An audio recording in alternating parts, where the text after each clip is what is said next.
Bien, chers amis, Madame la vice-présidente, chère Gabriela Michetti, cher Pierre, je voudrais vous dire que je suis très heureux que le ministère de l'Europe et des Affaires étrangères puisse vous accueillir ici, dans ces lieux. D'abord parce que je crois qu'on offre une hospitalité de qualité, et ensuite parce que l'ambition qui vous rassemble, celle de puiser dans les ressources des sociétés civiles du monde entier pour inventer les réponses aux grands défis de notre temps, c'est aussi la nôtre. Et c'est le sens de notre engagement, de l'engagement du président de la République pour refonder un multilatéralisme nouveau. D'abord parce que nous avons besoin de toutes les énergies, de tous les talents pour faire face à cette remise en cause méthodique, quasiment systématique des principes de multilatéralisme, de coopération, de dialogue qui fondent l'ordre international depuis 70 ans. Ce qui veut dire que pour y répondre, il faut certainement soutenir les grandes organisations internationales, mais aussi et en même temps, si je peux me permettre l'expression, mobiliser les acteurs pour inventer un multilatéralisme ouvert et agile.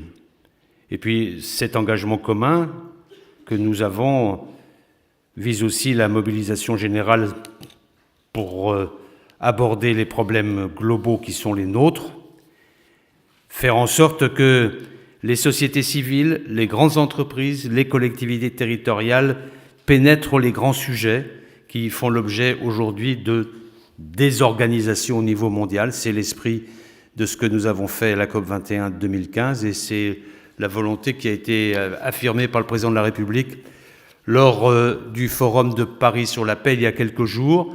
Il faut que nous soyons ensemble le laboratoire d'un multilatéralisme rénové et les 20 propositions d'avenir du Global Positive Forum y contribuent et j'ai remarqué votre volonté de conjuguer le souci du concret et l'ouverture d'esprit face aux enjeux majeurs qui sont devant nous.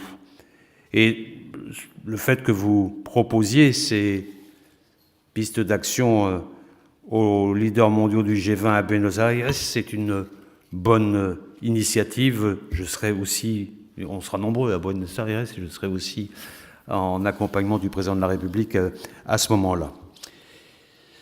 Que va dire la France et quelles vont être nos priorités, celles du président de la République lors de cette rencontre? Ce sera la promotion d'un multilatéralisme plus fort et plus efficace et faire en sorte que nos partenaires du G20 se mobilisent dans la diversité que vient d'évoquer Pierre Moscovici, diversité et voire opposition que l'on peut constater, qu'on puisse se mobiliser autour d'une série de défis concrets. J'en vois pour ma part 4 que je vais très brièvement évoquer. Le premier, c'est bien sûr le changement climatique.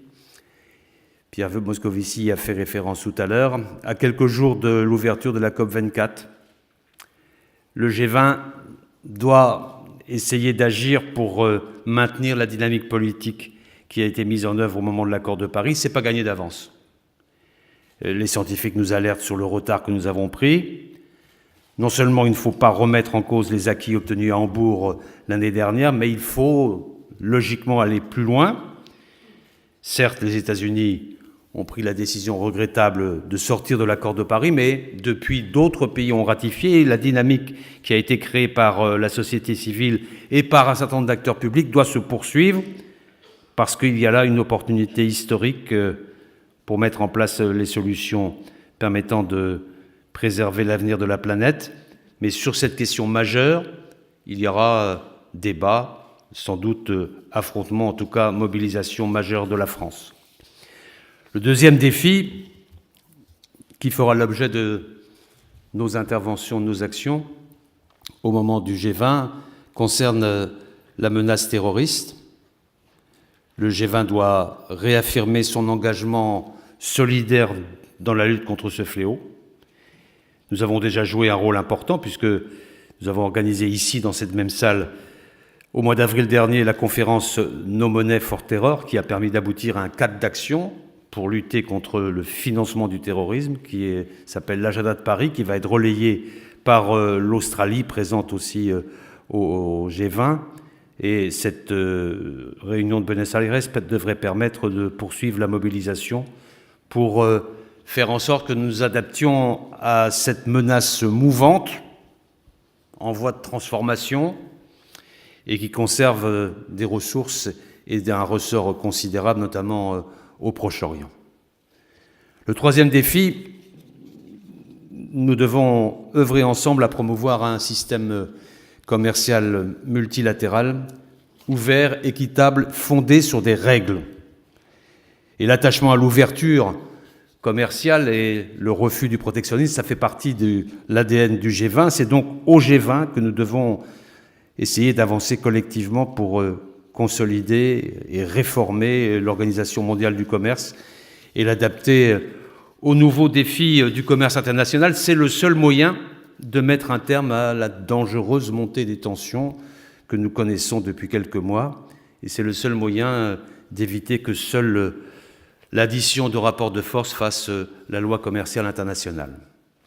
Enfin, nous aurons à cœur de proposer des actions pour réguler l'espace numérique, notamment pour concilier le développement de l'intelligence artificielle et nos exigences éthiques, pour concilier la prise en compte de la liberté d'agir et le respect d'une régulation au niveau international, et la responsabilité des acteurs privés dans la sécurité du cyberespace est un sujet majeur, comme en témoigne l'appel que nous avons lancé à Paris la semaine dernière pour faire en sorte que les principes de sécurité et de liberté soient déclinés et associés dans une conception globale du cyberespace du futur.